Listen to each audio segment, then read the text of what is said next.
Alright, you guys, welcome back to another video. So today we're going to be doing a quick rundown of exactly what changed in today's update. So here we are, we're on the Infinity Ward website, and as far as the general fixes go, the first one is a fix for an issue where explosive rounds on the Rytech AMR could still be equipped in CDL modes, fix for an error players could receive when opening the weapon armory, and fix for an exploit in the shooting range trial. Initially, when I first read this, I was looking for that update that fixes that weapon glitch that would just completely cover your entire screen whenever you pick up a weapon in Warzone and you just could not see anything at all. So we're here on Ashton Williams' Twitter account. She is a senior communications manager for Infinity Ward, and she went ahead and tweeted this. She said, "We've got two patches in the works that'll fix a few bugs. One has weapon tuning, which is the one we got today, and a fix for an exploit, a fix for an error that occurs when opening the armory, and a few other issues. And the second one fixes the graphical corruption issue with weapons, the play again option not working, and more. I don't have an ETA just yet, but we'll share more details when we're all set." So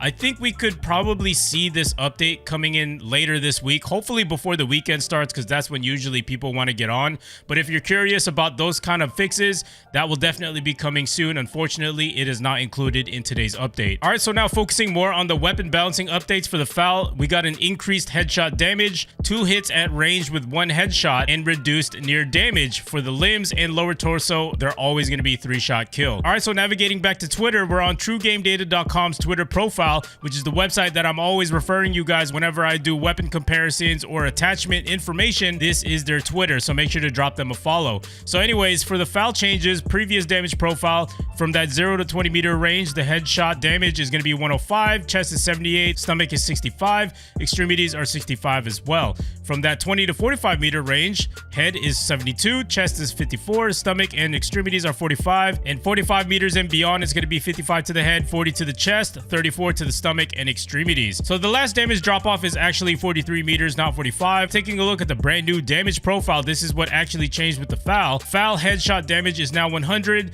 58 to the chest, 49 to the stomach, and 49 to the extremities. So the damage to the head was reduced just slightly from this range. And as far as the rest of the body goes, there was definitely a significant nerf. So now we have to get 1 shot to the head and 3 to the body if we're going to try to down our opponent in Warzone. But as far as multiplayer goes, you're not really going to notice that difference too much, because in multiplayer, of course, the time to kill is a lot faster and there's only 100 health. So you can still get a 1 shot to the head. And I honestly don't think that this is going to affect those players who have a trigger finger as much. If you have a really fast trigger finger, you're not really going to notice this nerf. Now let's go ahead and take a look at the other damage profiles here for the different ranges. From 20 to 45 meters, the headshot was pretty much the only thing that changed here. They dramatically increased that headshot damage from 72 to 92, and from 43 meters and beyond, it is now 69 from 55. So the headshots are really the only thing that they did buff to the FAL from that 20 to 45 and that 45 meter and beyond range. So I feel like even if they did state that they increased that headshot damage, I see it as more of a nerf, because the FAL, like I said, is best used up close and personal. Having this increased headshot damage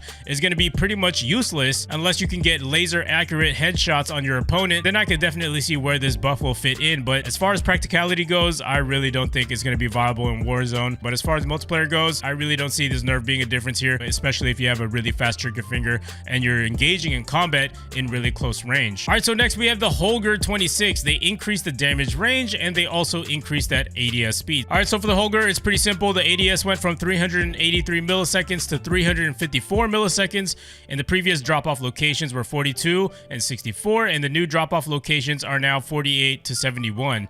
So with these changes, I personally don't think anyone's really going to touch the Holger that much. You know, that's why it's really important to know the actual numbers when they do weapon balancing updates. 383 to 354 milliseconds, you're barely going to notice this difference here.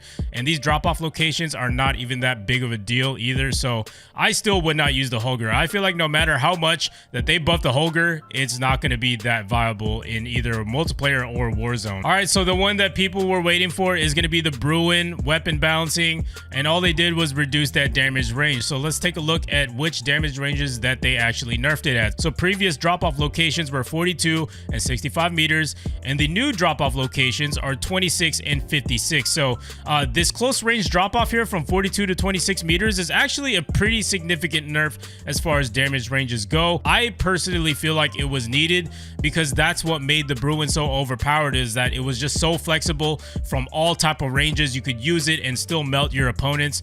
And the fact that they reduced this to 26 meters, you're going to see a lot less less players using this once they realized that it's just not effective as much from this 42-meter range because it was reduced to 26 meters. Now the long range drop off from 65 to 56 meters, you're not really going to notice a difference here because the BRUEN is a long range weapon anyway. So when you're using it from long range, you're not really going to notice the damage range drop off. So lastly, we have the M91. They buffed the increased near damage range and the increased ADS speed. So for the M91, the ADS went from 446 milliseconds to 417 milliseconds. All right, so taking a look at the damage ranges, here are the previous damage ranges. Now, if you look at the new damage ranges, these are just very minor changes to the damage ranges.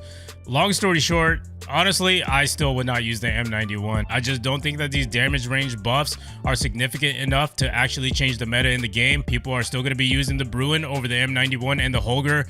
I really do not see a lot of people using the M91 even after this damage range change. And, you know, if you just take a look at the numbers, man, they speak for themselves. It's just not viable. You know, they barely increase these damage profiles to every single portion of the body here. But, yeah, guys, that's about it for today's video. I just wanted to post a very quick update video. Let me know what you think of these updates down below in the comments. Leave a like on this video if you did enjoy, and subscribe if you're new around here. Make sure to join Turbo Nation today. Turn on notifications so you never miss a brand new video, and I will see you guys in the next one. Peace.